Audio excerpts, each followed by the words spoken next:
Hey Saints, good morning.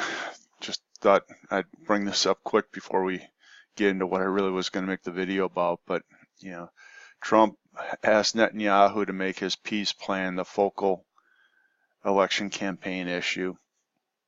There's Jared Kushner who helped negotiate the peace plan. As you guys know, they're voted to have elections. I forget what they call it. They break up their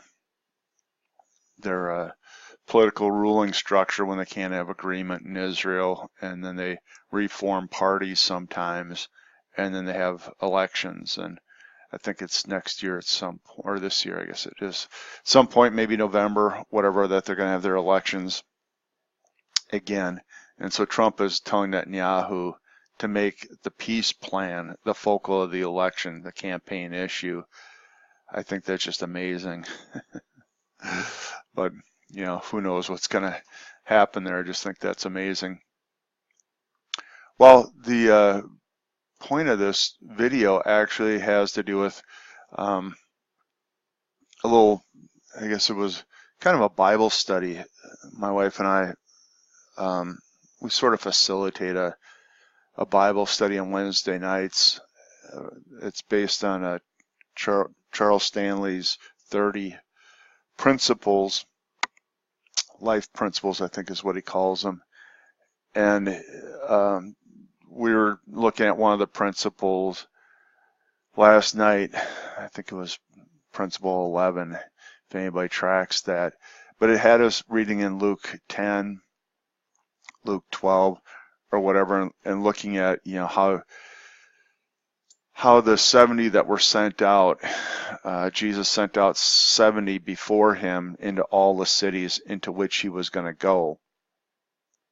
And he told them to take no provisions with them, and when my wife and I were studying to sort of facilitate this, we ran into a problem that, I was aware of in the past. It just one of those things that fades into the background. But it's this annoying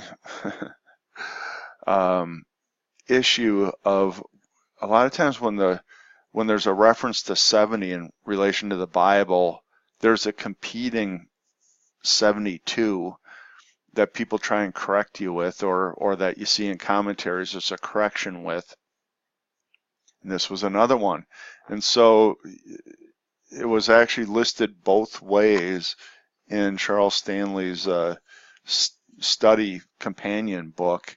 In one place it was listed as 72 were sent out, and the other place the scripture that was quoted I think said 70 sent out. And we use the ESV a lot of times because that's the official, or that's what our AG church wants to use.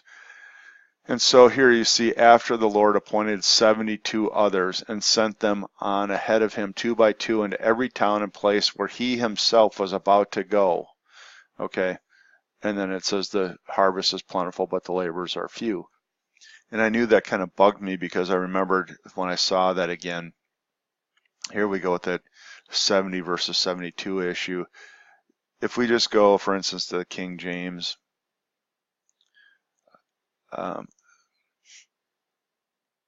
and after these things the Lord appointed other 70 also and sent them 2 by 2 into the nations. And if you go into this, and I'll just make a reference, there's 70 and 72 problem. I think it's back with the dispersion. We're going to look at this of the nations after the Tower of Babel. It comes up again in terms of who authored the Septuagint translation. Was it 70, hence Septuagint, or was it 72? Every time a 70 is put out there, it seems like, boom, there's an argument for it should be 72. It's frustrating. I don't know if you guys run into this. And so when I was digging into this Luke 10 thing, you go into the Greek again, and since the Greek isn't super familiar to me, I always have to go read this thing, and then I find out, oh, okay, here 70 is this word here, and then the 2 looks like duo, right? It actually,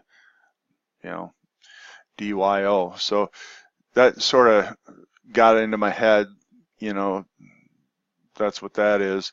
And then you compare the Greek the Greek base text, and here you see 70, and then the next verse starts, and then you look at the Westcott Hort, which is, the newer, some people say based on the Alexandrian text or the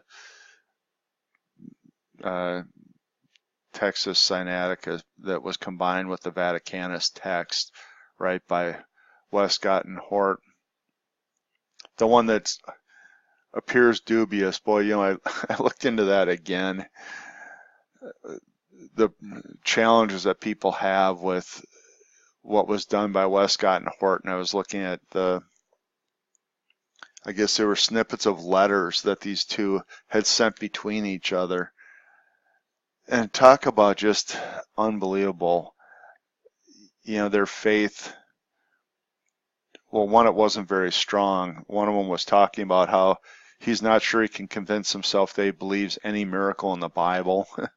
And the other one had some other heretical thing, and they were going back and forth with these letters, at least in the page that was trying to collect all these things. And yikes, of course they're anti-evangelical, they were anti-Reformation, and so they were picking apart the simplistic view of salvation by grace. They were going back and forth with these letters. So, if you've never dug into the suspicious nature of, quote, the better texts, this Westcott and Hort is the base translation that, ESV uses, the NIV, whatever. It does kind of raise a bunch of red flags, and I'll just leave it at that. But here you can see there's the 70, and here's the duo, 72. And so, the Textus Receptus stuff versus the, well, here you can see here the Byzantine, when they say majority text, I think that majority text was based on what was collected for the Textus Receptus was the known Greek manuscripts back in the day,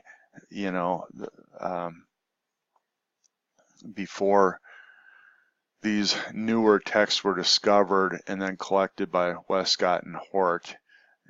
Before all that, you had the Greek text that made up the Textus Receptus, which, people also make that point that the early church fathers, 2nd, 3rd, 4th century, when they were taking their sermon notes and passing their notes on between the churches, that I think it's 100% of the early church father sermons were based on the Greek that came out of that produced the Textus Receptus, right? So there's just lots of concerning things there. And so we ran into it again now. For some reason, the base Greek text, when it comes to Luke 10, has 72, and the original Textus Receptus has 70. And I was thinking why, so I start reading the commentaries, and to be honest, it's just kind of like a trite reasoning. Oh, somewhere along the way, there was a copyist error, and then as those Greek texts were copied, it was either the error was, to move to 72, or the error was 70. And then I read one commentary where he was defending that it had to have been 70 because Jesus was patterning the sending out of the 70 nations after the flood. Noah, Genesis 10, the 70 family groups, sending them out after the flood. And I went, wow, that's kind of an interesting analysis. And so if 70 was the correct starting number, how do you get a copyist error to 72? Because you're inserting a word, right? I mean, I don't know how that would happen, to be honest. You could see a misspelling. You could see a word being dropped, but a word being inserted is interesting to me. Would it be more intentional? I'm not trying to really be a conspiracy theorist, but I was trying to look up if it was intentional, what's the meaning of 72 versus 70? And you guys can chase that down if you want, but I'll tell you where it led me. The Kabbalah and the Zohar, supposedly the number of names of God is where it starts with the Kabbalah being 72. But if you look outside of that context, it's nowhere. That's like a made-up number. But then all sorts of other pagan meanings tied to it. The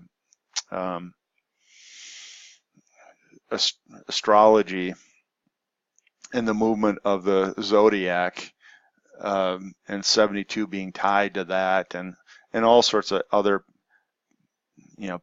pagan uses of 72. And so I thought, well, there you go. I even ran into people. I think they found references to 72 several times in the Mona Lisa painting. A 7 and 2 painted over the brow of her eyes, and a symbol with 4 overlapping circles, and a 72 on her chest and behind her. And so there, if you wonder what the meaning is, I would look toward pagan Kabbalistic meaning to 72. And so is that a little hint that, Satan was trying to corrupt the text? And luckily we have, the Textus Receptus, survived until today, and it's the quote new translations that picked up on this Westcott and Hort text. But one other thing I wanted to bring up, and it goes back to this sending out of the 70 nations. I think it's down here in verse 8 and 9. So, what's happening here? God talks about that he's the rock, he's perfect, his ways are just, he's faithful, but yet the people have dealt corruptly with him. They're no longer his children because they are blemished. They're a crooked, a twisted generation. Do you thus repay the Lord, you foolish people, you senseless people? Is not he your father who created you, who made you, established you? Remember the days of old, consider the years of many generations. Ask your father, he will show you, your elders, and they will tell you. When the Most High gave the nations their inheritance, when he divided mankind, he fixed the borders of the peoples according to the number of the sons of God. And then we know what happened is as the nations were supposedly sent out, the sons of God, the watchers, they became corrupt, right? And so this is really pointing to that God turned them over to the sons of God, and the people were evil, and the sons of God embellished their sins and taught them how to sin better, right? And you can not only learn that from the Bible, but you'll definitely learn it in First Enoch, what happened there.